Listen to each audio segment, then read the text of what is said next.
ಮೊದಲನೇದಾಗಿ ಕರಾವಳಿಯಲ್ಲಿ ಮತಗಳನ್ನ ಯಾವ ಗರಿಷ್ಠ ಪ್ರಮಾಣದಲ್ಲಿ ಕ್ರೋಢೀಕರಿಸಲಿಕ್ಕೆ ಸಾಧ್ಯವೋ ಆ ಗರಿಷ್ಠ ಪ್ರಮಾಣದಲ್ಲಿ ಕ್ರೋಢೀಕರಿಸುವಂತ ಎಲ್ಲ ಸಾಧ್ಯತೆಗಳನ್ನ ಕಾಪಾಡಿಸ್ಕೊಂಡು ವೃದ್ಧಿಸ್ಕೊಳ್ಳೋದಕ್ಕೆ ಮುಂದಾದಂತಹ ಬಿಜೆಪಿ ಇವತ್ತು ರಾಷ್ಟ್ರೀಯ ಅಧ್ಯಕ್ಷರು JP ನಡ್ಡಾ ಅವರು ಲ್ಯಾಂಡ್ ಆಗಿದ್ದಾರೆ ಉಡುಪಿಯಲ್ಲಿ.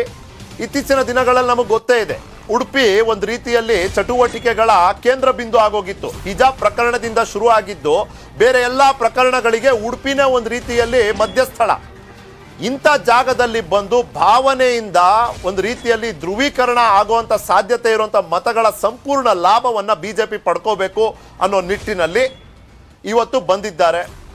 ಧರ್ಮವನ್ನ ತಮ್ಮ ರಾಜಕೀಯದಲ್ಲಿ ಬಹಳ ಸಲೀಸಾಗಿ ಬೆರೆಸ್ಕೊಳ್ಳುವಂಥ ಬಿಜೆಪಿ ಇವತ್ತು ರಾಷ್ಟ್ರೀಯ ಅಧ್ಯಕ್ಷರ ಕೃಷ್ಣ ಮಠದ ಭೇಟಿಯಲ್ಲಿ ಮತ್ತೊಮ್ಮೆ ಅದನ್ನ ಸಾರಿ ಹೇಳಿದ್ದಾರೆ. ಇದಾದ ನಂತರ ಅಲ್ಲಿ ಒಂದಷ್ಟು ಕಾರ್ಯಕ್ರಮಗಳು ಮಾತ್ರ ಬರೀ ಉಡುಪಿಗೆ ಮಾತ್ರ ಸೀಮಿತ ಆಗಲಿಲ್ಲ ಈ ಭೇಟಿ.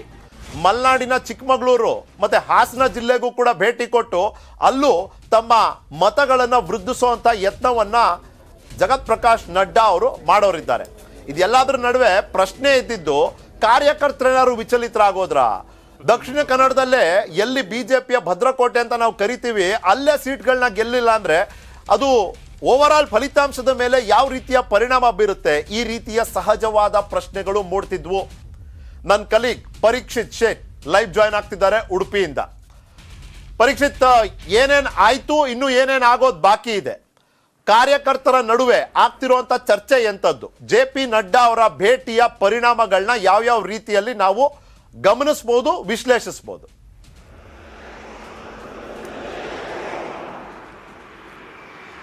ಎಸ್ ಸರ್, ಈಗ ರಾಷ್ಟ್ರೀಯ ನಾಯಕರು ಈಗ ಒಂದು ಹಿಂದೆಯಾಗಿ ಒಂದು ಉಡುಪಿಗೆ ಭೇಟಿ ಕೊಡ್ತಾ ಇದ್ದಾರೆ. ಮುಖ್ಯವಾಗಿ ಕೃಷ್ಣ ಮಠಕ್ಕೆ ಬಂದ ನಾಯಕರು, ಏನು ರಾಷ್ಟ್ರೀಯ ಅಧ್ಯಕ್ಷರಿರ್ಬೋದು, ಎಲ್ಲ ನಾಯಕರು ಕೂಡ ಉಡುಪಿಗೆ ಬಂದ ಕ್ಷಣದಲ್ಲಿ ಮಠಕ್ಕೆ ಭೇಟಿ ಕೊಡುವಂತ ಒಂದು ಲಕ್ಷಣಗಳು ಬರ್ತಾ ಇದೆ. ಯಾಕಂದ್ರೆ ಹಿಂದೆ ಕೂಡ ಬಹಳಷ್ಟು ನಾಯಕರು ಉಡುಪಿಗೆ ಬಂದಾಗ ಕೃಷ್ಣ ಮಠದ ದರ್ಶನ ಮಾಡಿದ ಬಳಿಕ ಪೇಜಾವರ ಮಠಕ್ಕೆ ಭೇಟಿ ಕೊಟ್ಟು ಅಲ್ಲಿ ಶ್ರೀಗಳಿಂದ ಆಶೀರ್ವಾದ ಪಡೆದು ತೆರಳ್ತಾ ಇದ್ರು. ಇವತ್ತು ಕೂಡ ರಾಷ್ಟ್ರೀಯ ಅಧ್ಯಕ್ಷರು ಅದೇ ರೀತಿ ಉಡುಪಿಗೆ ಬಂದು ಕೃಷ್ಣ ಮಠಕ್ಕೆ ಭೇಟಿ ಕೊಟ್ಟು ತದನಂತರದಲ್ಲಿ ಪೇಜಾವರ ಶ್ರೀಗಳು ಮತ್ತು ಇತರ ಶ್ರೀಗಳೊಂದಿಗೆ ಕೂತು ಸಮಾಲೋಚನೆ ಮಾಡಿದ ಬಳಿಕ ವಿವಿಧ ಕಾರ್ಯಕ್ರಮಗಳಿಗೆ ಮುಂದೆ ತೆರಳಿದ್ದಾರೆ. ಒಟ್ಟಾರೆ ಚುನಾವಣೆ ಬಂದ ಕ್ಷಣದಲ್ಲಿ ರಾಷ್ಟ್ರೀಯ ನಾಯಕರು ಮೊದಲಾಗಿ ಕೂಡ ಹಿಂದೆ ಪೇಜಾವರ ಶ್ರೀಗಳಿದ್ದ ಕೂಡ ಮೋದಿ ಇರ್ಬೋದು, ಅಮಿತ್ ಶಾ ಇರ್ಬೋದು, ಈ ಎಲ್ಲ ನಾಯಕರು ಹಿಂದಿನ ಚುನಾವಣೆಯಲ್ಲಿ ಕೂಡ ಬಂದು ಪೇಜಾವರ ಶ್ರೀಗಳ ಆಶೀರ್ವಾದ ಪಡೆದು ಮುಂದೆ ಚುನಾವಣೆಯ ಚಟುವಟಿಕೆಯಲ್ಲಿ ಪಾಲ್ಗೊಳ್ತಾ ಇದ್ರು. ಇವತ್ತು ಕೂಡ ರಾಷ್ಟ್ರೀಯ ಅಧ್ಯಕ್ಷರು ಚುನಾವಣೆಯ ಪಾಲ್ಗೊಳ್ಳುವ ಮೊದಲು, ಸಮಾವೇಶದಲ್ಲಿ ಹೋಗುವ ಮೊದಲು ಈಗ ಕೃಷ್ಣ ಮಠದಲ್ಲಿ ದರ್ಶನ ಪಡೆದು ಪೇಜಾವರ ಶ್ರೀಗಳಿಗೆ ಮಾತನಾಡಿಕೊಂಡು ಅಲ್ಲಿ ಅವರ ಸಮಾಲೋಚನೆ ಮಾಡಿದ್ದಾರೆ. ಎಲ್ಲ ಶ್ರೀಗಳು ಸೇರ್ಕೊಂಡು ಒಂದು ರೀತಿಯ ಹಲವಾರು ಬೇಡಿಕೆಗಳನ್ನು ಇಟ್ಟಿದ್ದಾರೆ. ಮುಖ್ಯವಾಗಿ ಮಠ ಮಂದಿರಗಳು ಮತ್ತು ಧಾರ್ಮಿಕ ಏನು ಧರ್ಮವನ್ನ ರಕ್ಷಣೆ ಮಾಡಿದಲ್ಲಿ ಸರ್ಕಾರ ಹೆಚ್ಚಿನ ಕ್ರಮ ಕೈಗೊಳ್ಳಬೇಕು. ಜೊತೆಗೆ ಗೋ ಹತ್ಯೆ ನಿಷೇಧವನ್ನ ಸರಿಯಾದ ರೀತಿಯಲ್ಲಿ ಏನು ಜಾರಿಗೆ ತರಬೇಕು ಅನ್ನುವಂತ ಒಂದು ಬೇಡಿಕೆಯನ್ನು ಇಟ್ಟಿದ್ದಾರೆ. ಸ್ವಾಮೀಜಿಗಳು, ಪೇಜಾವರ ಶ್ರೀಗಳು ಕೂಡ ಹೇಳಿರುವಂತದ್ದು, ಎಲ್ಲ ಯಾವುದೇ ಪಕ್ಷಗಳು ಬಂದರೂ ಕೂಡ ನಾವು ಇದೇ ಬೇಡಿಕೆಯನ್ನು ಇಡ್ತಾ ಬರ್ತೀವಿ, ಮುಂದೆ ನೀಡ್ತೀವಿ ಅನ್ನುವಂತ ಒಂದು ಬೇಡಿಕೆ ಮಾತನ್ನ ಹೇಳಿರುವಂತದ್ದು. ಈ ನಿಟ್ಟಿನಲ್ಲಿ ಕೂಡ JP ನಡ್ಡಾ ಅವರ ಮುಂದೆ ಈಗ ಪೇಜಾವರ ಶ್ರೀಗಳು ಮತ್ತು ಎಲ್ಲ ಪುತ್ತಿಗೆ ಶ್ರೀಗಳಿರ್ಬೋದು, ಎಲ್ಲಾ ಶ್ರೀಗಳು ಕೂಡ ಒಗ್ಗಟ್ಟಾಗಿ ಒಂದು ಬೇಡಿಕೆ ಇಟ್ಟಿದ್ದಾರೆ. ಏನು ಶಿಕ್ಷಣ ನೀತಿ ಕೂಡ ಒಂದು ರೀತಿಯ ಬಲ ತರಬೇಕು, ಜೊತೆಗೆ ಎಲ್ಲ ದೇವಾಲಯಗಳಿಗೆ ಒಂದು ಜೊತೆ ರಕ್ಷಣೆ ಕೊಡಬೇಕು ಅನ್ನೋ ನಿಟ್ಟಿನಲ್ಲಿ ಕೂಡ ಒಂದು ರೀತಿಯ ಮನವಿನ ಮಾಡಿದ್ದಾರೆ. JP ನಡ್ಡಾ ರೀತಿಯ ಒಂದು ರೀತಿ ಕೂಡ ಆಶ್ವಾಸನೆ ಕೊಟ್ಟಿದ್ದಾರೆ ಮತ್ತು ಪೇಜಾವರ ಶ್ರೀಗಳಿಗೆ ಕೂಡ ಒಂದು ರೀತಿಯ ಭರವಸೆಯನ್ನು ಕೊಟ್ಟು ಮುಂದಿನ ಏನು ಸಮಾವೇಶಕ್ಕೆ ತೆರಳಿರುವಂತದ್ದು. ಕಾರ್ಯಕರ್ತರಿಗೆ ಒಂದು ರೀತಿಯ ಹುಮ್ಮಸ್ಸು ಕೊಡುವ ನಿಟ್ಟಿನಲ್ಲಿ ಕೂಡ ಈ ಸಮಾವೇಶ ಪ್ರಾಮುಖ್ಯತೆಯನ್ನು ಪಡೆದಿದೆ. ಯಾಕಂದ್ರೆ ಒಂದು ರೀತಿಯ ಬದಲಾವಣೆ ಅಲೆ ಬೀಸ್ತಾ ಇದೆ ಅನ್ನೋ ಒಂದು ಮಾತುಗಳು ಕೇಳಿಬರುವ ಹಿನ್ನೆಲೆಯಲ್ಲಿ ಒಂದು ರೀತಿಯ ಪಕ್ಷ ಈ ಕರಾವಳಿಯಲ್ಲಿ 5 ವಿಧಾನಸಭಾ ಕ್ಷೇತ್ರಗಳಲ್ಲಿ ಇನ್ನಷ್ಟು ಬಲ ಕೊಡಬೇಕು. ಬಿಜೆಪಿ ಈಗಾಗಲೇ 5 ವಿಧಾನಸಭಾ ಕ್ಷೇತ್ರಗಳು ಕೂಡ ಆಡಳಿತದಲ್ಲಿದೆ. ಆದ್ರೆ ಇದು ಕೂಡ ಯಾವುದೇ ಅಗ್ರವಾಗಿ ತಗೊಳ್ಬಾರ್ದು, ಎಲ್ಲ ನಾಯಕರು ಇನ್ನಷ್ಟು ಕಾರ್ಯಪ್ರವೃತ್ತಿ ತಗೊಳ್ಬೇಕು, ಎಲ್ಲ 5 ವಿಧಾನಸಭಾ ಕ್ಷೇತ್ರ ಕೂಡ ಗಟ್ಟಿ ಮಾಡಬೇಕು ಅನ್ನೋ ನಿಟ್ಟಿನಲ್ಲಿ ಸಮಾವೇಶಗಳು, ರಾಷ್ಟ್ರೀಯ ನಾಯಕರು ಭೇಟಿ, ಈ ಎಲ್ಲ ಚಟುವಟಿಕೆಗಳು ನಡೀತಾ ಇರುವಂತದ್ದು. Nikhil sir. Right, thank you Parikshit, thank you ನಿಮ್ಮ ಸಮಯಕ್ಕಾಗಿ. ಇನ್ಫ್ಯಾಕ್ಟ್ ಈ ಒಂದು ಬುಲೆಟಿನ್, ಎಲೆಕ್ಷನ್ ಸಂಬಂಧಪಟ್ಟಂತ ಬುಲೆಟಿನ್ ಅಲ್ಲಿ ವಿಶ್ಲೇಷಣೆ ಹೇಗಾಗುತ್ತೆ ಅಂದ್ರೆ, ಪ್ರತಿಯೊಂದು ವರದಿಯ ನಂತರ ನನ್ನ ಹಿರಿಯ ಸಹೋದ್ಯೋಗಿಗಳು ಚಿದಾನಂದ್ ಪಟೇಲ್ ಇವತ್ತು ನಮ್ಮ ಜೊತೆ ಇದ್ದಾರೆ, ಮಧು ಇದ್ದಾರೆ ನಮ್ಮ ಜೊತೆ, ಪೊಲಿಟಿಕಲ್ ಬ್ಯೂರೋ ಚೀಫ್ ಮತ್ತೆ ನಮ್ಮ ಔಟ್ಪುಟ್ ಎಡಿಟರ್. ಇವರಿಬ್ರು ನನ್ನ ಜೊತೆ ಇಲ್ಲಿ ಈ ಒಂದು ವಿಶ್ಲೇಷಣೆಯಲ್ಲಿ ಭಾಗವಹಿಸೋರಿದ್ದಾರೆ. ನಮಸ್ಕಾರ ಇಬ್ಬರಿಗೂ, ಸ್ವಾಗತ. ಈಗಾಗಲೇ ನಾನು ಹೇಳ್ದಂಗೆ ಚಿದಾನಂದ್ ಪಟೇಲ್ ಅವರಿಂದನೇ ಶುರು ಮಾಡ್ಬಿಡೋಣ. ಉಡುಪಿ ಅನ್ನೋದು ಭದ್ರಕೋಟೆಯನ್ನ ಮತ್ತಷ್ಟು ಭದ್ರ ಮಾಡ್ಕೊಳ್ಳೋದಕ್ಕೆ ಇವರ ಸಿದ್ಧಾಂತದ ಮೂಲಕ ಮತಗಳನ್ನ ಗಳಿಸುವಂತ ಒಂದು ಯತ್ನ ಇದೆಯಲ್ಲ, ಅದಕ್ಕೆ ಚಿದಾನಂದ್ ಪಟೇಲ್ ಅವರೇ ನಿಮ್ಮ ಗಮನದಲ್ಲಿ, ನಿಮ್ಮ ಅನುಭವದಲ್ಲಿ ಇದು ಹಂಗಾಗ್ಬೋದು ಅಂತೀರಾ? ವಿಶೇಷ ಗಮನ ದಕ್ಷಿಣ ಕನ್ನಡ, ಅದರಲ್ಲೂ ಉಡುಪಿಯಿಂದನೇ ಶುರು ಪ್ಲೀಸ್. ಪ್ರಮುಖವಾಗಿ ಈ ಬಾರಿ ದಕ್ಷಿಣ ಕನ್ನಡ ಮತ್ತು ಉಡುಪಿಯಲ್ಲಿ ಪ್ರವೀಣ್ ನೆಟ್ಟರ್ ಹತ್ಯೆಯ ನಂತರ ಅಲ್ಲಿರ್ತಕ್ಕಂಥ ಮೊಗೇರ, ಮೊಗವೀರ, ಬಿಲ್ಲವ, ಪೂಜಾರಿ, ಈಡಿಗ ಸಮುದಾಯ ಎಲ್ಲೊಂದು ಕಡೆ ಈ ಸಮುದಾಯಗಳು ಕೇವಲ ಭಾರತೀಯ ಜನತಾ ಪಕ್ಷಕ್ಕೆ ಕೆಲಸಕ್ಕೆ ಮಾತ್ರ ಇರತಕ್ಕಂಥದ್ದು. ಉಳಿದಂಥ ಮೇಲ್ಜಾತಿಯವರಿಗೆ ಮಾತ್ರ ಇಲ್ಲಿ ಟಿಕೆಟ್ ಕೊಟ್ಟು ಗೆಲ್ಲಿಸ್ತಾರೆ, ಅವರು ಮಾತ್ರ ಇಲ್ಲಿ ರಾಜಕೀಯವಾಗಿ ಪ್ರಾಬಲ್ಯವನ್ನು ಮೆರೀತಾರೆ ಅನ್ನೋ ಒಂದು ಸುದ್ದಿ ಹಬ್ಬಿರುವಂಥದ್ದು ಮತ್ತು ಈ ಕಾರಣಕ್ಕಾಗಿ ಹಲವಾರು ವಿರೋಧಗಳು ವ್ಯಕ್ತವಾಗಿರುವಂಥದ್ದು. ಇವರ ಸರ್ವೆಯಲ್ಲಿ ಪ್ರಮುಖವಾಗಿ ಈ ಬಾರಿ ಸುಳ್ಯ 6 ಬಾರಿ MLA ಆಗಿರ್ತಕ್ಕಂಥ ಹಂಗಾರವರು ಕೂಡ ಆ್ಯಂಟಿ ಇನ್ಕಂಬೆನ್ಸಿ ಇರ್ತಕ್ಕಂಥದ್ದು. ಸುಳ್ಯ, ಬೈಂದೂರು ಮತ್ತು ಕಾಪು, ಮಂಗಳೂರು ನಾರ್ತು ಸೇರಿದಂತೆ ಈ ಪುತ್ತೂರು ಮತ್ತು ಕಾಪು ಈ ಕ್ಷೇತ್ರಗಳು BJPಗೆಲ್ಲ ಒಂದು ಕಡೆ ಆ್ಯಂಟಿ ಇನ್ಕಂಬಿಸ್ ಜಾಸ್ತಿ ಇದೆ ಅನ್ನೋದು ಇವ್ರಿಗೆ ಹೋಗಿ ಸಿಕ್ಕಿರ್ತಕ್ಕಂಥ ರಿಪೋರ್ಟು. ಇದೇ ಕಾರಣಕ್ಕಾಗಿ ಈ ಕರಾವಳಿಯಲ್ಲಿ ದಕ್ಷಿಣ ಕನ್ನಡ ಮತ್ತು ಉಡುಪಿ ಈ ಎರಡೂ ಜಿಲ್ಲೆಗಳಲ್ಲಿ ಸೇರಿ ಕಾಂಗ್ರೆಸ್ ಗೆದ್ದಿರ್ತಕ್ಕಂಥ ಒಂದೇ ಸೀಟ್, ಅದು ಉಳ್ಳಾಲ ಕ್ಷೇತ್ರ. ಆದರೆ ಕಾಂಗ್ರೆಸ್ಗೆ ಈ ಬಾರಿ 3 ರಿಂದ 4 ಸೀಟು ಬರುವ ಸಾಧ್ಯತೆ ಇದೆ ಎಂಬ ಕಾರಣಕ್ಕಾಗಿ ಯಾವುದೇ ಕಾರಣಕ್ಕೂ ಕೂಡ ಕರಾವಳಿ ಭದ್ರಕೋಟೆಯನ್ನು ಕೈ ಬಿಡಬಾರ್ದು ಮತ್ತು ಬಿಟ್ಕೊಡ್ಬಾರ್ದು ಅನ್ನೋ ಕಾರಣಕ್ಕಾಗಿ JP ನಡ್ಡಾರವರ ಮುಖಾಂತರ ಯಾತ್ರೆ ಆರಂಭ ಆಗಿರುವಂಥದ್ದು. ಆರಂಭದಲ್ಲಿ ಅಮಿತ್ ಶಾ ಅವರು ಬಂದರು, ಅಮಿತ್ ಶಾ ಬಂದ ನಂತರ ಈಗ JP ನಡ್ಡಾ ಬಂದಿರುವಂಥದ್ದು. ಯಾವುದೇ ಕಾರಣ ಕೂಡ ಇಷ್ಟು ಕ್ಷೇತ್ರಗಳನ್ನು ನಾವು ಬಿಟ್ಕೊಡಬಾರ್ದು ಮತ್ತು ಕಾಂಗ್ರೆಸ್ಗೆ ಅವಕಾಶ ಕೊಡಬಾರ್ದು ಎಂಬ ಕಾರಣಕ್ಕಾಗಿ ಪ್ರಮುಖವಾಗಿ ಇವತ್ತು ಬೈಂದೂರಿನಲ್ಲಿ ಸಾರ್ವಜನಿಕ ಸಭೆಯನ್ನು ಉದ್ದೇಶಿಸಿ ಮಾತಾಡ್ತಿದ್ದಾರೆ. ಉಡುಪಿಯಲ್ಲಿ ಮಠಮಾನ್ಯಗಳಿಗೆ ಭೇಟಿಯನ್ನು ಕೊಡ್ತಿದ್ದಾರೆ. ಇದರ ಬೆನ್ನಲ್ಲೇ ಬ್ರಾಹ್ಮಣ CM ಹೇಳಿಕೆ ಕೂಡ ಅದು ದಕ್ಷಿಣ ಕನ್ನಡದಲ್ಲಿ ಮತ್ತು ಉಡುಪಿಯಲ್ಲಿ ಬೇರೆದೇ ರೀತಿ ಪ್ರತಿಧ್ವನಿಸ್ತಿದೆ. ಅಂದರೆ ಅಲ್ಲಿರ್ತಕ್ಕಂಥ ಸಾಮಾನ್ಯ ಮತರು ಬ್ರಾಹ್ಮಣೇತರ ಮತದಾರರಲ್ಲಿ ಎಲ್ಲೊಂದು ಕಡೆ ಕುಮಾರಸ್ವಾಮಿಯವರ ಹೇಳಿಕೆ ಒಂದು ರೀತಿ ಚರ್ಚೆಗೆ ಕಾರಣ ಆಗಿರುವಂಥದ್ದು. ಹಾಗಾಗಿ ಇವೆಲ್ಲವನ್ನು ಕೂಡ ಮೈನಸ್ ಮಾಡಲಿಕ್ಕೆ ಮತ್ತು ಈ ದಕ್ಷಿಣ ಕನ್ನಡ ಮತ್ತು ಉಡುಪಿಯಲ್ಲಿರ್ತಕ್ಕಂಥ ಈ ಕ್ಷೇತ್ರಗಳು ಕೈ ಬಿಡಬಾರ್ದೆಂಬ ಕಾರಣಕ್ಕಾಗಿ ಒಗ್ಗಟ್ಟಿನ ಮಂತ್ರ ಪಠಿಸುವಂಥದ್ದು ಮತ್ತು ಅಲ್ಲಿರ್ತಕ್ಕಂಥ ತಂತ್ರಗಾರಿಕೆ ಮಾಡುವ ಭಾಗವಾಗಿ ಇವತ್ತು ರಾಷ್ಟ್ರೀಯ ಅಧ್ಯಕ್ಷರು ಬಂದಿರುವಂಥದ್ದು. ರೈಟ್ ಅಲ್ಲ, ಇಲ್ಲಿ ಒಂದು ತ್ರಿಶೂಲ ಇದೆ, ಆ ತ್ರಿಶೂಲ ವ್ಯೂಹ ಇದನ್ನ ಅವರು ರಚನೆ ಮಾಡ್ತಿದ್ದಾರೆ. ಒಂದು ಕಡೆ ಮೋದಿ, ಮತ್ತೊಂದು ಕಡೆ ಅಮಿತ್ ಶಾ, ಜೊತೆಯಲ್ಲಿ JP ನಡ್ಡಾ. ಮೊದಲು ಈ ತ್ರಿಶೂಲ ವ್ಯೂಹ, ಈ ತ್ರಿಶೂಲ ವ್ಯೂಹವನ್ನ ಡಿಕೋಡ್ ಮಾಡೋದಾದ್ರೆ ನಿಖಿಲ್ ನೋಡಿ, ಒಂದ್ ಕಡೆ ಅಭಿವೃದ್ಧಿ ಅಂತ ಬಂದ್ರೆ ಅಫ್ಕೋರ್ಸ್ ಮೋದಿಯವರ ಮುಖ ಅವರ ಅತಿ ದೊಡ್ಡ ಶಕ್ತಿ. ಇನ್ನು ಹಿಂದುತ್ವ, ಈಗ ಮೊನ್ನೆ ಏನು ಅಮಿತ್ ಶಾ ಬಂದಂತ ಸಂದರ್ಭದಲ್ಲಿ ಕರಾವಳಿಯಲ್ಲಿ ಕೊಟ್ಟಂತ ಹೇಳಿಕೆ ಯಾವ ಮಟ್ಟದ ಚರ್ಚೆ ಆಯಿತು ರಾಜ್ಯ ರಾಜಕಾರಣದಲ್ಲಿ ಅಂತ ಎಲ್ಲರಿಗೂ ಗೊತ್ತಿದೆ, ಇನ್ಕ್ಲೂಡಿಂಗ್ ಸದನದಲ್ಲೂ ಕೂಡ. ಟಿಪ್ಪು ವರ್ಸಸ್ ಅಬ್ಬಕ್ಕ ಅಂತ ಯಾರು ಬೇಕು ಅಂತ ಕೇಳಿದ್ರು. ಇನ್ನು ಪಕ್ಷನಿಷ್ಠೆ, ಇನ್ನು ನಡ್ಡಾ ಅವರ ವಿಸಿಟ್ ಅಲ್ಲಿ ಮತ್ತೊಂದು ಅಂಶ ಇದೆ ಅಂತ, ಪಕ್ಷನಿಷ್ಠ ಕಾರ್ಯಕರ್ತರನ್ನ ಒಂದು ತಮ್ಮ ಹಿಡಿತದಲ್ಲಿ ಇಟ್ಕೊಳ್ಳುವಂತ ಒಂದು ಅನಿವಾರ್ಯತೆ ಈ ಸಲ ಇದೆ. ಈಗ ಚಿದಾನಂದ್ ಹೇಳಿದಂತೆ ಕಳೆದ ಸಲವೂ ಕೂಡ ಬರ್ತಾ ಇದ್ರು, ಮೋದಿ ಬರ್ತಾ ಇದ್ರು, ಅಮಿತ್ ಶಾ ಬರ್ತಾ ಇದ್ರು, ಮತ್ತು ಆಗಿನ ಅಧ್ಯಕ್ಷರು ಎಲ್ಲರೂ ಬರ್ತಾ ಇದ್ರು. ಆದರೆ ಆಗಿನ ಪರಿಸ್ಥಿತಿಯಲ್ಲಿ ಕಮಲ ಹೋಗುವಂತ ವಾಹನಕ್ಕೆ ಮುತ್ತಿಗೆ ಆಗ್ತಿದ್ದಂಥ ಕಾರ್ಯಕರ್ತರು ಜೈಕಾರಕ್ಕೆ ಹೋಗ್ಲಿಕ್ಕೆ, ಧಿಕ್ಕಾರಕ್ಕೆ ಹೋಗ್ಲಿಕ್ಕಲ್ಲ. ಆದರೆ ಈ ಸಲ ಪರಿಸ್ಥಿತಿ ಏನಾಯ್ತು ಅನ್ನೋದು ಪ್ರವೀಣ್ ನೆಟ್ಟರ್ ಅವರ ಪ್ರಕರಣದಲ್ಲಿ ಎಲ್ಲರಿಗೂ ಗೊತ್ತಾಯ್ತು, ಪಕ್ಷದ ಅಧ್ಯಕ್ಷರಿಗೆ ಆದಂಥ ಸಂದರ್ಭದಲ್ಲಿ. ಸೊ ಅದನ್ನ ಹಿನ್ನೆಲೆಯಲ್ಲಿ ಇಟ್ಕೊಂಡು ಆಡಳಿತ ವಿರೋಧಿ ಹಲ್ಲೆಯನ್ನ ಏನು ಮೆಟ್ಟಿ ನಿಲ್ಲುವಂಥ ಅನಿವಾರ್ಯತೆ ಮತ್ತು ಅಕ್ಕಪಕ್ಕದ ಜಿಲ್ಲೆಗಳಲ್ಲಿ ಈಗ ಕರಾವಳಿ ಉಡುಪಿಯಲ್ಲಿ ಬಂದಾಗ ಮಂಗಳೂರು ಮತ್ತು ಈಗಾಗಲೇ ಒಂದು 18 ಕ್ಷೇತ್ರಗಳನ್ನು ನಾವು ನೋಡೋದಾದರೆ ಪಕ್ಕದ ಚಿಕ್ಕಮಗಳೂರನ್ನು ಸೇರಿದಂತೆ ಏನು ಅವರು ನಡ್ಡಾ ಅವರ ವಿಸಿಟಲ್ಲಿರುವಂಥ ಸ್ಕೆಡ್ಯೂಲಲ್ಲಿರುವಂಥ ಏನು ವಿಸಿಟ್ಗಳನ್ನು ನೋಡೋದಾದರೆ ಬೇಲೂರಿಗೂ ಕೂಡ ಬರ್ತಾ ಇದ್ದಾರೆ, ಅಂದರೆ ಬಾರ್ಡರ್ ಆಫ್ ಹಾಸನ ಮತ್ತು ಚಿಕ್ಕಮಗಳೂರಿಗೆ. ಸೊ ಈ 18 ಜಿಲ್ಲೆಗಳನ್ನು, 18 ಕ್ಷೇತ್ರಗಳನ್ನು ನೋಡೋದಾದರೆ ಈ 3 ಜಿಲ್ಲೆಗಳಲ್ಲಿ ಈಗಾಗಲೇ 16 ಕ್ಷೇತ್ರಗಳು BJP ಕೈಯಲ್ಲಿದೆ. 16 is not A small number for any party. ಅದರಲ್ಲೂ ಕೂಡ ಅದು ಒಂದು ಪರ್ಸೆಪ್ಷನ್ ಬಿಲ್ಡ್ ಮಾಡುವಂತ ಜಾಗ.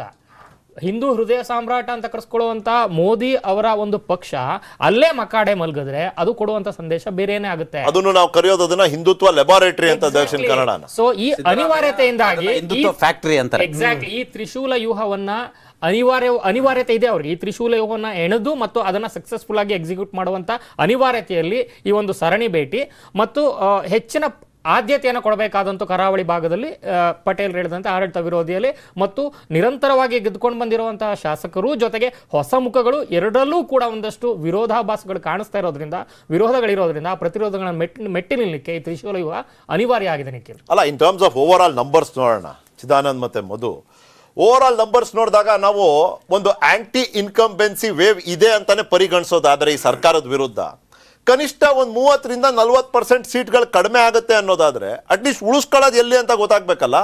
ಇವ್ರು ಎಷ್ಟು ಜಾಸ್ತಿ ಉಳಿಸ್ಕೋತಾರೆ ಅಷ್ಟು ಇವ್ರಿಗೆ ಸರ್ಕಾರ ರಚನೆ ಮಾಡುವಂತ ಸಾಧ್ಯತೆಗಳು ಬರುತ್ತೆ. ನಾನು ಮೆಜಾರಿಟಿ ಬಗ್ಗೆ ಮಾತಾಡ್ತಿಲ್ಲ ಮಧು, ನಾನು ಮಾತಾಡ್ತಿರೋದು ಅತಂತ್ರದ ಬಗ್ಗೆ.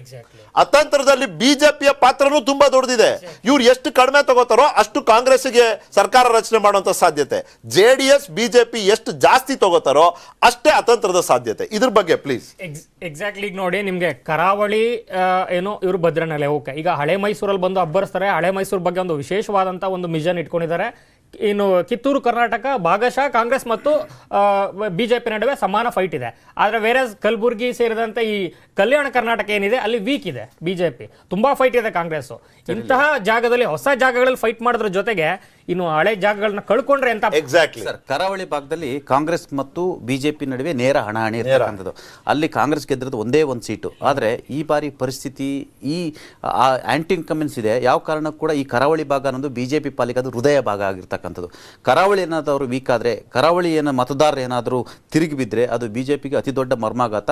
ಇಲ್ಲ ಒಂದು ಕಡೆ ಈ 2023 ಸಾರ್ವತ್ರಿಕ ವಿಧಾನಸಭೆ ಚುನಾವಣೆಯಲ್ಲಿ ಈ ಬಿಜೆಪಿಗೆ ಇದು ಬೇರೆ ರೀತಿಯ ರಿಸಲ್ಟ್ ನೀವು ಹೇಳಿದಾಗೆ ಕೊಡುವ ಸಾಧ್ಯತೆ ಇರ್ತಕ್ಕಂಥ. ಹಾಗಾಗಿ ತಮ್ಮ ಹೃದಯ ಭಾಗವನ್ನ, ಹಿಂದುತ್ವದ ಫ್ಯಾಕ್ಟರಿಯನ್ನ ಅಥವಾ ಹಿಂದುತ್ವದ ಅಲ್ಲಿರ್ತಕ್ಕಂಥ ಒಂದು ಸಂಚಲನವನ್ನ ಯಾವುದೇ ಕಾರಣ ಗಟ್ಟಿಗೊಳಿಸಬೇಕು, ಯಾವುದೇ ಕಾರಣಕ್ಕೆ ಲೂಸ್ ಆಗಬಾರ್ದು ಅನ್ನೋ ಉದ್ದೇಶ. ಪ್ರಕರಣದಲ್ಲಿ ಕಂಪನ ಕೇಂದ್ರ ಆಗಿದ್ದು ಕರಾವಳಿ, ಆದರೆ ಅದರ ಪರಿಣಾಮಗಳು ರಾಜ್ಯಾದ್ಯಂತ ಕಾಣಿಸ್ತಂತ ಸಂಘಟನೆ ವಿಚಾರದಲ್ಲಿ. ಸೊ ಹಂಗಾಗಿ ಅನಿವಾರ್ಯ ಇದೆ ತ್ರಿಶೂಲ ವ್ಯೂಹ ಅಂತ. ನಿಮಗೆ ಅಲ್ಲಿರ್ತಕ್ಕಂಥ ಹಿಂದುಳಿದವ್ರದ್ದು ಈಗ ಸೀಟ್ ಕೇಳ್ತಾ ಇದ್ದಾರೆ. ನೀವು ಬಂಟ್ಸ್ ಕೊಡ್ತಾ ಇದ್ದೀರಾ, ಅದರ ಬಿಟ್ಟರೆ ಬ್ರಾಹ್ಮಿನ್ಸ್ ಕೊಡ್ತಾ ಇದ್ದೀರಾ, ನಮಗೂ ಅವಕಾಶ ಕೊಡಿ ಅಂತೇಳಿ ಪ್ರಶ್ನೆ ಮಾಡಕ್ಕೆ ಶುರು ಮಾಡಿದ್ದಾರೆ. ಅಲ್ಲಿರ್ತಕ್ಕಂಥ ಪ್ರಮುಖ ಮತದಾರರೇ ಯಾರು ನಾನು ಹೇಳಿದ ಬಿಲ್ಲವ, ಮೊಗೇರ, ಮಗವೀರ, ಈಡಿಗ, ಪೂಜಾರಿ, ಈ ಸ್ಟ್ರೆಂತ್ ಇದೆಯಲ್ಲ, ಇದೇ ಬಿಜೆಪಿಯ ವೋಟ್ ಬ್ಯಾಂಕ್. ಈ ವೋಟ್ ಬ್ಯಾಂಕನ್ನು ಪ್ರಾತಿನಿಧ್ಯ ಕೇಳ್ತಾ ಇದ್ದಾರೆ. ಈಗ ನಮಗೂ MP ಒಂದು ಸೀಟ್ ಕೊಡಿ, ನಮಗೂ MLA ಸೀಟ್ ಕೊಡಿ ಅಂತ ಪ್ರಶ್ನೆ ಮಾಡಕ್ಕೆ ಶುರು ಮಾಡಿದ್ದಾರೆ. ಈ ಪ್ರಶ್ನೆ ಬಿಜೆಪಿಯನ್ನು ಚಿತ್ತ ಚಾಂಚಲ್ಯ ಕೆಡಿಸಿರುವಂಥದ್ದು. ಹಾಗಾಗಿ ಒಂದು ಕಡೆ ಅಮಿತ್ ಶಾ ಅವರು ಬಂದರು, ಒಂದು ಕಡೆ ಪ್ರಧಾನಿ ಮೋದಿ ಬಂದರು. ಈಗ JP ನಡ್ಡಾ ಈ ಭದ್ರಕೋಟೆಯನ್ನು ಯಾವುದೇ ಕಾರಣಕ್ಕೂ ಛಿದ್ರ ಆಗಬಾರ್ದು, ಕಾಂಗ್ರೆಸ್ಗೆ ಅವಕಾಶ ಕೊಡಬಾರ್ದು ಅನ್ನೋ ಕಾರಣಕ್ಕಾಗಿ ಬಂದಿರುವಂಥದ್ದು. ಎಷ್ಟು ಸೂಕ್ಷ್ಮವಾಗಿ ಭಾವನಾತ್ಮಕ ಒಂದು ಅಂಶವನ್ನು ಹೇಳಿದ್ದಾರೆ. ಈ ನೆಲ, ಉಡುಪಿಯ ಈ ನೆಲ ಮೊದಲು ದಕ್ಷಿಣ ಭಾರತದಲ್ಲಿ ಸರ್ಕಾರವನ್ನ ಕರ್ನಾಟಕದಲ್ಲಿ ತೆಗೆದಿದ್ದಾದ್ರೆ, ದಕ್ಷಿಣ ಭಾರತದಲ್ಲಿ ಕಮಲದ ಖಾತೆಯನ್ನ ತೆಗೆದಿದ್ದೇ ಇಲ್ಲಿನ ಮುನ್ಸಿಪಲ್ ಅಲ್ಲಿ VS ಆಚಾರ್ಯ ಅವರಿಗೆ ಅವರ ಬಾಂಧವ್ಯ ಮತ್ತು ಒಂದು ಅದನ್ನ ರೀಕಾಲ್ ಮಾಡೋ ಮೂಲಕ ಮತ್ತೆ ಒಂದು ನಾಸ್ಟಾಲ್ಜಿಕ್ ಫೀಲ್ ಮಾಡಿ ಮತ್ತೆ ಒಂದು ಗತದಿಂದ ಎದ್ದು ಬರುವಂತ ಒಂದು ತಂತ್ರ ಕಾಣಿಸ್ತಾ ಇದೆ ಇಲ್ಲಿ. ರೈಟ್. ಅಲ್ಲ, ನಮ್ಮ ಹತ್ರ ಸಮಯ ಇದ್ದಿದ್ದು ಅಷ್ಟೇ ಚರ್ಚೆ ಮಾಡ್ಲಿಕ್ಕೆ. ಐ ಆಮ್ ಶೋರ್ ನಿಮ್ಮಿಬ್ಬರನ್ನ ಬಿಟ್ರೆ ದಿನಾ ಪೂರ್ತಿ ಮಾಡ್ತೀರಿ ಈ ವಿಷಯ ಬಗ್ಗೆ, ನಿಮ್ಗೆ ಅಷ್ಟು ಗೊತ್ತಿದೆ ಇದ್ರ ಬಗ್ಗೆ. ಮುಂದಿನ ವಿಷಯಕ್ಕೆ ಹೋಗೋಣ. ಸಿದ್ದರಾಮಯ್ಯನವ್ರು ಕೊಟ್ಟಂತ ಒಂದು ಹೇಳಿಕೆ ನಮ್ಮಲ್ಲಿ ಮೂಡಿಸಿರುವಂತ ಪ್ರಶ್ನೆ ಏನು ಅಂದ್ರೆ, ಇದು ಬುಟ್ಟಿ ಹಾವ ನಿಜವಾದ ಹಾವ ಅಂತ. ಸಿದ್ದರಾಮಯ್ಯನವ್ರು ಹೇಳ್ತಾರೆ ಮಿನಿಸ್ಟ್ರುಗಳೇ ನಮ್ಮ ಪಕ್ಷ ಬಂದು ಸೇರ್ತಾರೆ ಅಂದ್ರೆ, ಇವತ್ತಿನ ಬಿಜೆಪಿ ಸರ್ಕಾರದಲ್ಲಿ ಇರುವಂತ ಮಿನಿಸ್ಟ್ರುಗಳು ಪಕ್ಷ ಬಿಟ್ಟು, ಸರ್ಕಾರ ಬಿಟ್ಟು ಬಂದು ಸೇರ್ತಾರೆ. ಇದೇ ಸಿದ್ದರಾಮಯ್ಯನವರು ತಿಂಗಳುಗಳ ಹಿಂದೆ ಹೇಳಿದ್ರು, ಯಾವುದೇ ಕಾರಣಕ್ಕೂ ಬಿಜೆಪಿ ಸೇರಿದವರು ಸರ್ಕಾರವನ್ನ ಯಾರು ಬೀಳಿಸೋದ್ರಲ್ಲಿ ಪಾತ್ರವನ್ನ ನಿಭಾಯಿಸಿದ್ದಾರೆ, ಪಕ್ಷಾಂತರ ಆಗಿ ಕಾಂಗ್ರೆಸ್ ಬಿಟ್ಟು ಬಿಜೆಪಿಗೆ ಹೋಗಿ ಇವತ್ತು ಯಾರು ಸಚಿವರೆಲ್ಲ ಆಗಿದ್ದಾರೆ ಅವ್ರು ಯಾರಿಗೂ ಜಾಗ ಇಲ್ಲ ಅಂತ ಹೇಳಿದ್ರು. ಆದ್ರೆ ಇವತ್ತು ಅವರೇ ಹೇಳ್ತಿದ್ದಾರೆ ಸಚಿವರು ಬರ್ತಾರೆ ಅಂತ. ಏನಿದ್ರ ಅರ್ಥ? ಎಲೆಕ್ಷನ್ ಹತ್ರ ಆಗ್ತಿದ್ದಂಗೆ ಅವ್ರು ಕೊಟ್ಟಂತ ಮಾತು, ಮಾಡಿದಂತ ಪ್ರತಿಜ್ಞೆ, ಇಟ್ಟಂತ ಹೆಜ್ಜೆ ಎಲ್ಲ ಅಳಿಸೋಗ್ತಾವ, ಎಲ್ಲ ನೆನಪಿಂದ ಹೊಟ್ಟೋಯ್ತಾ? ಅಲ್ಲಿಗೆ ಸಿದ್ದರಾಮಯ್ಯನವರು ಒಪ್ಪಿದಾರ ಇವರು ಬಾಂಬೆ ಗ್ಯಾಂಗು, ವಲಸಿಗರ ಗ್ಯಾಂಗ್ ಏನಿತ್ತು ಅದು ವಾಪಸ್ ಬಂದ್ರೆ ಅದಕ್ಕೂ ಓಕೆ ಅಂತ ಹೇಳ್ಬಿಟ್ಟಿದಾರ ಸಿದ್ದರಾಮಯ್ಯನವರು ಅನ್ನೋ ಪ್ರಶ್ನೆ ನಮ್ಮ ಮುಂದೆ ಇರುವಂತದ್ದು. ಸಿದ್ದರಾಮಯ್ಯನವರು ಹೇಳಿದಂತ ಮಾತು ಕೇಳೋಣ. ಕಾಂಗ್ರೆಸ್ ಪಕ್ಷ ಅಧಿಕಾರಕ್ಕೆ ಬರ್ತಕ್ಕಂಥ ಮುನ್ಸೂಚನೆ ಪ್ರಾರಂಭ ಆಗಿದೆ. ಮತ್ತೆ ಕಾಂಗ್ರೆಸ್ ಪಕ್ಷದ ಸಿದ್ಧಾಂತ, ನಾಯಕತ್ವವನ್ನ ಒಪ್ಪಿಕೊಂಡು ಕಾಂಗ್ರೆಸ್ ಪಕ್ಷಕ್ಕೆ ಸೇರ್ತಾ ಇದೆ.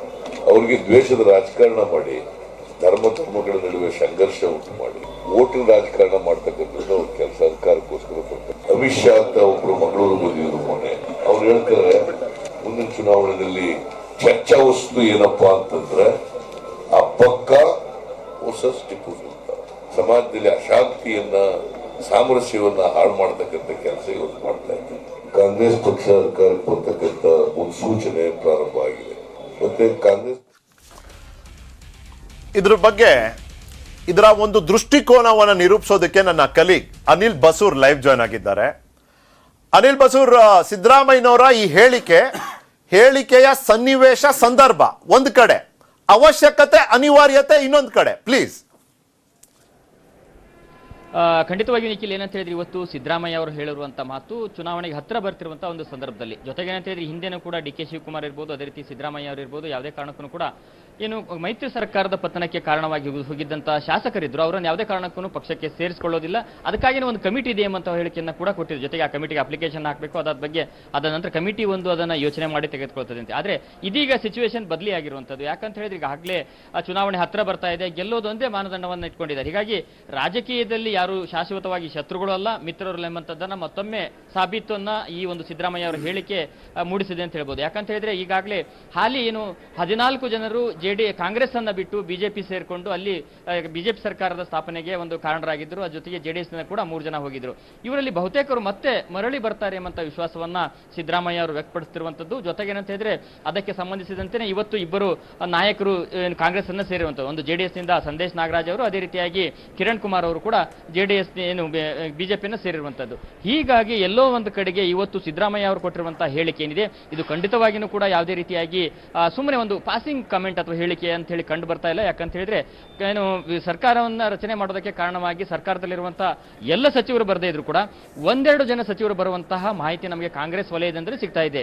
ಹೀಗಾಗಿ ಇದೇ ವಿಚಾರವನ್ನ ಸಿದ್ದರಾಮಯ್ಯ ಅವರು ಕೂಡ ಇವತ್ತು ಹೇಳಿರುವಂತದ್ದು. ಆ ಮೂಲಕವಾಗಿ ಮುಂದಿನ ಚುನಾವಣೆಯಲ್ಲಿ ಕಾಂಗ್ರೆಸ್ಗೆ ಸ್ಪಷ್ಟ ಬಹುಮತ ಸಿಗ್ತದೆ ಎಂಬಂತಹ ಒಂದು ಏನು ಪರಿಣಾಮವನ್ನ ಮತದಾರರ ಮೇಲೆ ಮಾಡುವಂತದ್ದು, ಕಾರ್ಯಕರ್ತರ ಮೇಲೆ ಮಾಡುವಂತದ್ದು ಮತ್ತು ಬೇರೆ ಬೇರೆ ಪಕ್ಷಗಳ ಶಾಸಕರು ಏನಿದ್ದಾರೆ, ನಾಯಕರಿದ್ದಾರೆ, ಅವರಿಗೂ ಕೂಡ ಈ ಒಂದು ವಿಚಾರವನ್ನ ಮುಟ್ಟಿಸುವಂತದ್ದು ಈ ಒಂದು ಪ್ರಸ್ತಾವನ ಸಿದ್ದರಾಮಯ್ಯ ಅವರು ಮಾಡಿದ್ದಾರೆ ಅಂತ ಹೇಳಲಾಗ್ತಿದೆ.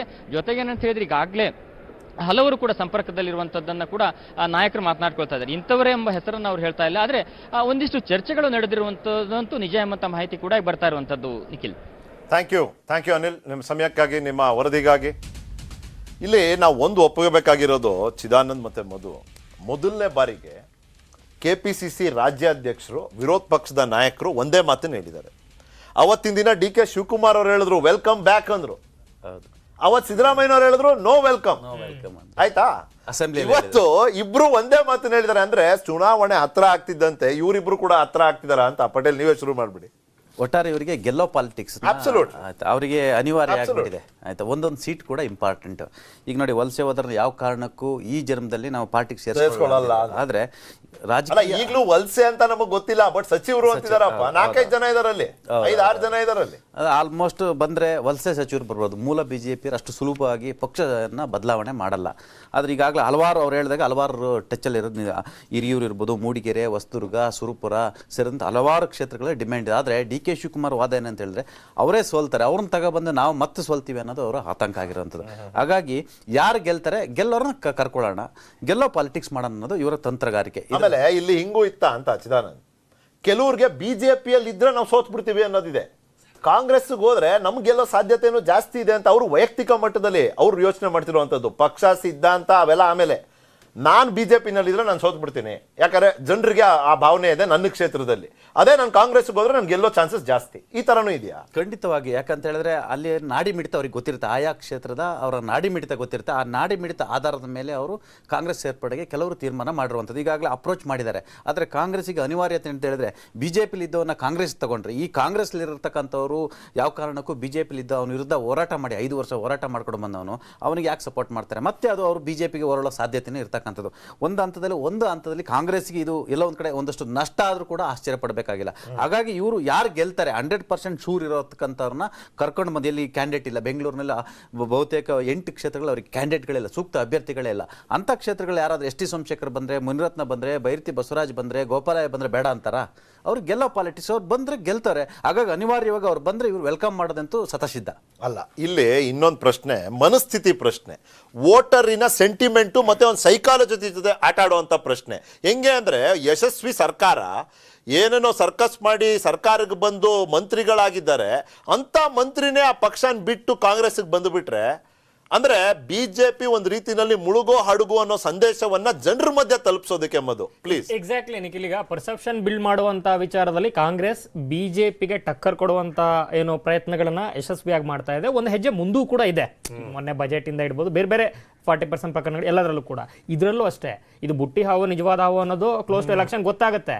ಆದ್ರೆ ಈಗ ನೋಡಿ, ಈಗ ನೀವು ಒಂದೇ ಮಾತಲ್ಲಿ ಇದ್ದಾರೆ ಅಧ್ಯಕ್ಷರು ಮತ್ತೆ ಶಾಸಕಾಂಗ ನಾಯಕರು ಅಂತ ಹೇಳಿದ್ರಿ. ಆದ್ರೆ ಮೊನ್ನೆ ಕ್ವೈಟ್ ಇಂಟ್ರೆಸ್ಟಿಂಗ್ DK ಶಿವಕುಮಾರ್ ಒಂದು ಕಮೆಂಟ್ ಮಾಡ್ತಾರೆ, ಬರೋದಕ್ಕೆ ತುಂಬಾ ಜನ ಇದ್ದಾರೆ, ಆಲ್ರೆಡಿ ಸಂಪರ್ಕ ಮಾಡಿದ್ದಾರೆ, ಆದರೆ ಅವರ ಸ್ಥಾನಮಾನಗಳ ವಿಚಾರದಲ್ಲಿ ಒಂದಷ್ಟು ಚೌಕಾಶಿ ನಡೀತಾ ಇದೆ.